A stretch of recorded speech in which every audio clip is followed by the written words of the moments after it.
Alright, this is take 4 of my Sprint engine after getting a blue screen of death and not having sound on my mic. So Sprint 4, I have multiple alarms working. You'll see that the ship moves forward after 2 seconds, and then after 4 seconds it moves forward and spawns a bullet. And then this goes on forever and ever. You'll see that I have my factory working, here it says new bullet created, and then ulti bullet used. It only says new bullet created once because I keep using the same bullet over and over, and recycle stack size is always 1. So how I do the multiple alarms is, if you look at the frigate, I submit for registration using a time and an ID, and then calling those respective functions, I move forward with alarm 0 and then create a bullet with alarm 1. So 2 seconds and 4 seconds, so that means every second move forward I create a bullet, and you just saw that there. And the way I set multiple alarms up is in my alarm manager, I created that alarm event, which is an alarm pair of the ID as an integer and an alarmable pointer. And I was basically able to just like follow the slides that you had for the multiple alarms. Since after I got the single alarm working, it was kind of easy to just create an alarm event to have multiple alarms. So then, of course, upon registration and deregistration, I pass in the time, alarmable, and the ID. And if I go to my manager CPP, whenever I register, I create a new event using the parameters that I pass in. And then I insert that event into the timeline map.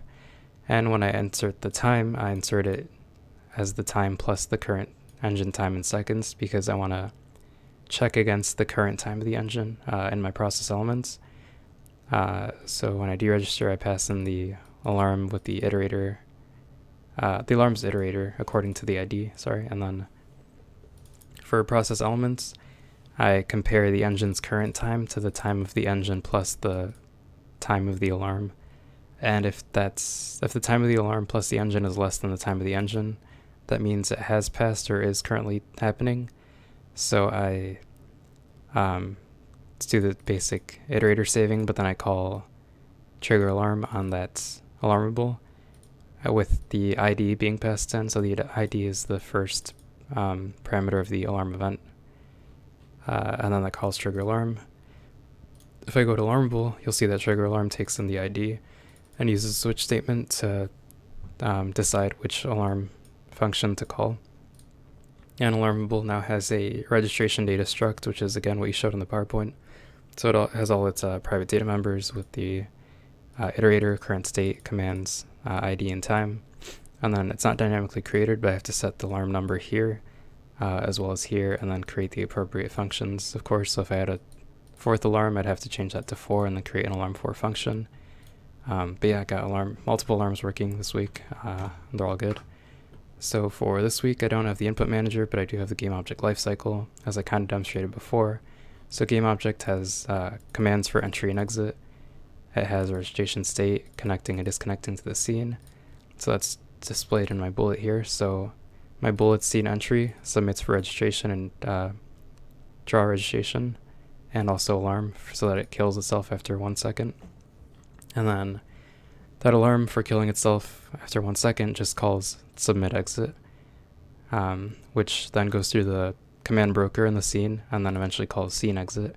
So then it deregisters that update and draw, and you'll see that working here. So if I spawn a bullet, you'll see that after 1 second they all disappear, they all die off. If I were to not deregister, then of course you'd still see the bullet. There you go. And since I did deregister update, then they all stop. But yeah, it's working fine. Upon exit, I also recycle the bullet back into the factory. My factory is the same way I had it, a bullet factory in teal for Centipede. So I have a stack of bullet objects, create bullet, recycle bullet, and terminate. So create bullet creates a new bullet if there's none in the stack. But if there is some in the stack, then I set the pointer to the top one and then pop it off. And then I call initialize, passing in the ship's rotation and position so that I can use that to spawn the bullet at the right place. And then I call submit entry. So again, my bullet initialize because I want the position and rotation to change every time I spawn it according to the ship, but I also want to submit for entry. So that's there. And then where was I? Right, so submit entry, which submits the command, which then goes through the scene broker. So I'll show my scene here. So that calls add command, submit command, of course, which then goes to the broker, and then every update the broker calls execute commands and then clears them out.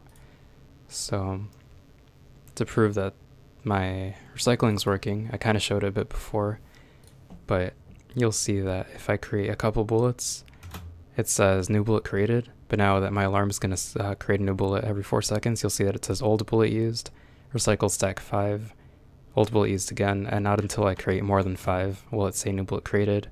The stack increases. That's at 43 now, and then if I close it out, you'll see that recycle stack size keeps going down because that's when the destructor is called, which deletes all the bullet objects. It deletes the top and then pops it off and then says recycle stack size, which should go down every loop, and you'll see that it does. And 38, 36, all the way to 0, and that's called, right? So escape, and then you'll see that the breakpoint does stop, which means that does get called, and everything's cleaned up appropriately. For my camera manager, it's not a singleton anymore, it's just a regular class with a set default camera, get current camera, and terminate. And the scene now has a handle to its own camera manager. And if an object wants to speak with the current camera, like the axis, I call scene manager, get current scene, get cam manager, get current camera, and then it renders to that camera. And you said you could test this by having the camera move with the frigate, so that's what I did. I can control the camera within the scene. If I move the frigate, my camera follows. Yeah, and then that's all good. So I'll close this out here. So camera manager, scene level manager, it's fine. Time manager is the next thing I did, which is singleton, basic setup, which just returns the time in seconds of the engine. And then I just move this over here, so mithril engine get time in seconds, and then that's used in my alarmable manager for when I need to compare the time. But yeah, that's pretty much it. So no input manager, but I have game object lifecycle completely working. I was able to get it working with the factory. Factory works fine, destroys everything just fine. Multiple alarms going, the camera manager, which I can control within the scene, and then the time manager, which is just moving everything over to a singleton. But yeah, that's all I have for this week, so thank you.